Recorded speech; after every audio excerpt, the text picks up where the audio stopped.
All right, awesome day of wheeling. Let's get these tires aired up. Uh-oh.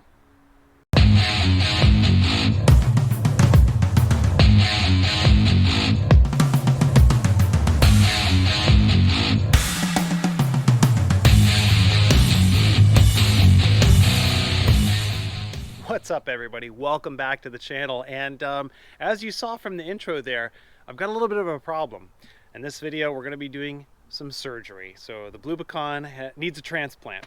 And what do I mean by that? Well, I have an ARB compressor, single, which I got when I did my original lift and tires. I went with the 315 17 Goodyear Duratrax, which measure out to be about a 34-inch tire, 33.75, 34-ish. So a small 35. And originally I figured that's as big as I was going to go. The ARB single I knew was going to give me plenty of juice to air up and get back on the road. And it has definitely served its purpose over the last 3.5 years. I've worn that little sucker out, and I absolutely did that literally because I was wheeling out in Borrego a little bit back and the compressor finally blew out. So let's take a look at how we're going to fix that. Alrighty, well, first thing is first, what we had to do was actually remove the compressor from the mount. I didn't want to take the whole thing out because that was just extra work that was unnecessary, but you loosen up some of the pinch pins on this ARB collar sleeve here, and the whole compressor actually just slides right out. So let me show you guys what exactly is wrong with it. Alrighty guys, well, this is the unit that was pulled from the housing, that bright beautiful blue ARB ring, and we've got the solenoids on here, and this of course is your compressor manifold. It's got two spots for the locker solenoids, and then on the back side there's the screw in for the air chuck, I guess the bulkhead we have over there. So what happened with this guy is basically there's a little piston in here that kind of goes up and down and fires air into the manifold, and that of course then goes out through the solenoids into the air hoses and makes everything work basically. Well, this little piston busted, and what I'll do is I'll pull it apart in just a second. I'll show you exactly what's going on. So this is the new piece. This is the new compressor motor, and it's basically just take this apart, build it around this, put it back in, and we're done. Huge shout out to Poly Performance and Taylor out there, amazing customer service. This was about $140 shipped to my door from Poly Performance, so a lot cheaper than $280 for a new compressor. So we'll go ahead and plop that one in there, and we'll show you what happens there. Alrighty, well, so we've got the compressor turned up on its side here, loosened up the 10 millimeter bolts that were holding this piece on the front, and also the 10 millimeter bolts that hold these to the top, which you can see those are on here. So if you look inside the one that's brand new, you can see that we've got basically there's a motor in there that spins, and this piston is bolted in at an offset. So that thing spins around, rotates. You can see that there's a little hex bolt that is pretty much holding that piston onto that rotating drum, and that of course spins and gets the air shooting up and down through this little bad boy. So if we pull off the cover here, we can see that this one is completely separated. We'll go ahead and pull this off here, take that out. Okay, so we got our manifold disconnected, and boom. So there's the piston, and as you can see, what I was able to discover is that what happened here is that little hex head pin is still inside, and basically what happened here is the pin sheared off. So the bottom of the pin is actually still seated in there. is sheared down. So I could have potentially repaired this myself, probably, and I still might give it a try. I just need to buy, it looks like, just a new little pin. However, there is some damage inside of this thing as well. So these little pieces of metal came out. Don't know exactly what they are from. There's another piece of metal loose inside here, which just got off with my finger there. So that has come out. So there's another couple pieces of metal. So obviously there is more damage inside this thing that is kind of sight unseen. So if I were to just slap this thing back together, put that piston back in, and get a new bolt, use an extractor first, pull the old one out, and then just bolt this thing all back up together, throw a little grease in there, conceivably it could work. But you guys know you really want your compressor to be reliable, especially when it's running lockers. So $140 for a brand new one with 0 miles on it. This one obviously has lots of mileage, you know, and maybe it's just time to retire it. I'll probably try and rebuild it just to have an emergency spare, and it might not be a bad idea to keep around, but who knows. But anyways, so that's what's going on. So we're gonna rebuild this, put the manifold back together, and then we're gonna connect it all back up. Alrighty, all done.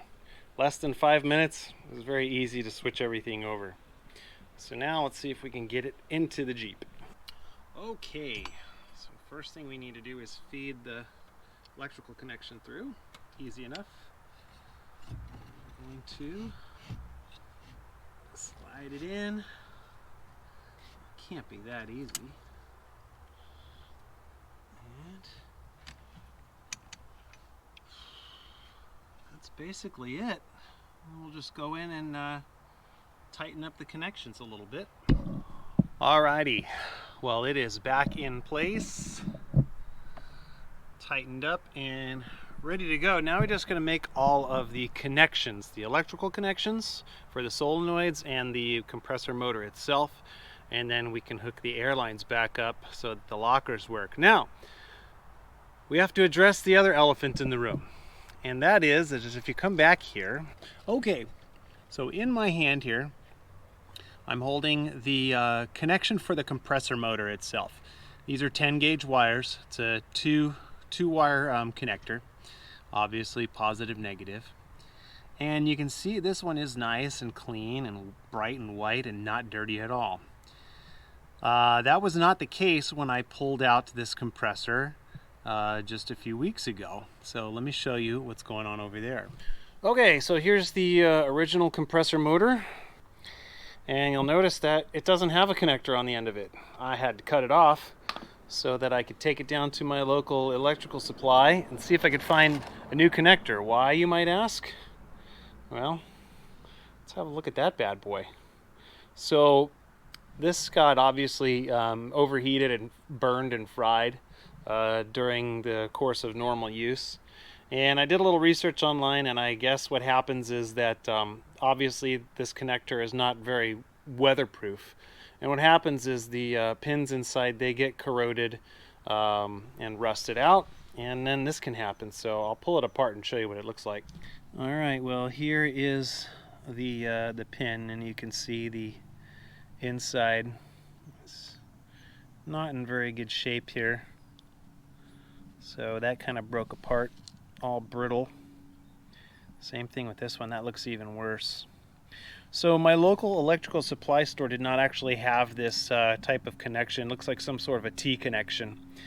But I thought to myself, do I really need a quick disconnect anyway? I mean, the only time I'm probably going to remove this thing is if it does break again and I have to replace it. So I don't really see a reason to have this connection. So I figured I'm just going to solder these wires together and make the end of it. So bought these guys for 11 bucks. So these are crimping butt connectors that have solder in them. And so what we're going to do is strip the wires, put them into these butt connectors, give them a crimp, and then we're going to heat up the solder so that it solders the wires together, and we should have a good solid connection. All right, so step 1 is complete. We've got the wires stripped and crimped together, and step 2 is to melt down the solder. Now, I don't have a heat gun, so I guess I can try this the old-fashioned way and just go find a little torch lighter, see if that'll do the trick. Okay, so what we're going to try here is the good old torch lighter. We're going to see if we can melt our solder. So let's see what happens. Of course, you probably won't be able to get it to stay lit.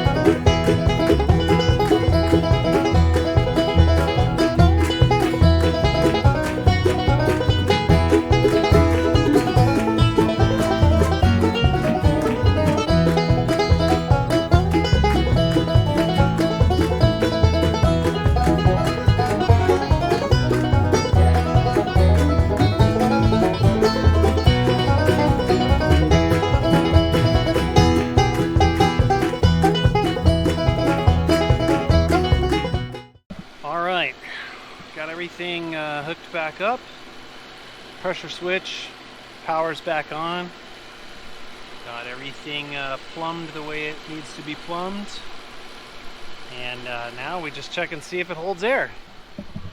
So we'll go ahead and pop on the switch.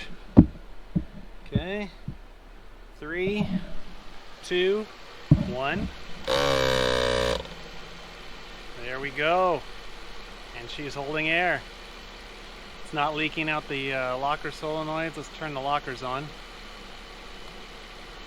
Both lockers on. Compressor off. Let's go ahead and drain out some of the air. All right.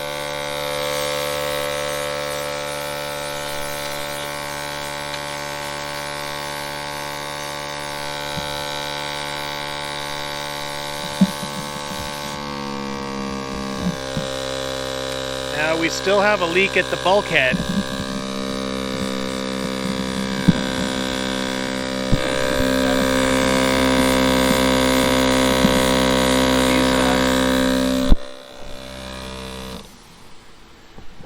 So that ARB bulkhead is leaking. I'm thinking that there's an O-ring that's missing. So I'm gonna run down to Lowe's and see if popping an O-ring in there will fix the problem. But that's a video for another day. Alright guys, well there you have it. So ARB compressors, that's probably one of the most common failures after long-term use is, I'm not the only one with a video out here that addresses this exact same issue where that little bolt just shears off and piston blows off, the motor spins freely, causes some damage internally. So I am going to keep this original one. I am going to try and repair it, and we'll keep it as a backup spare, like an emergency compressor, if I needed one to just use in a pinch. But that'll be a video for another day. But anyways guys, hope this was helpful. Thanks for watching. If you haven't already, make sure you subscribe, like the video, leave a comment, let me know what you'd like to see next, and we'll see you guys on the next one.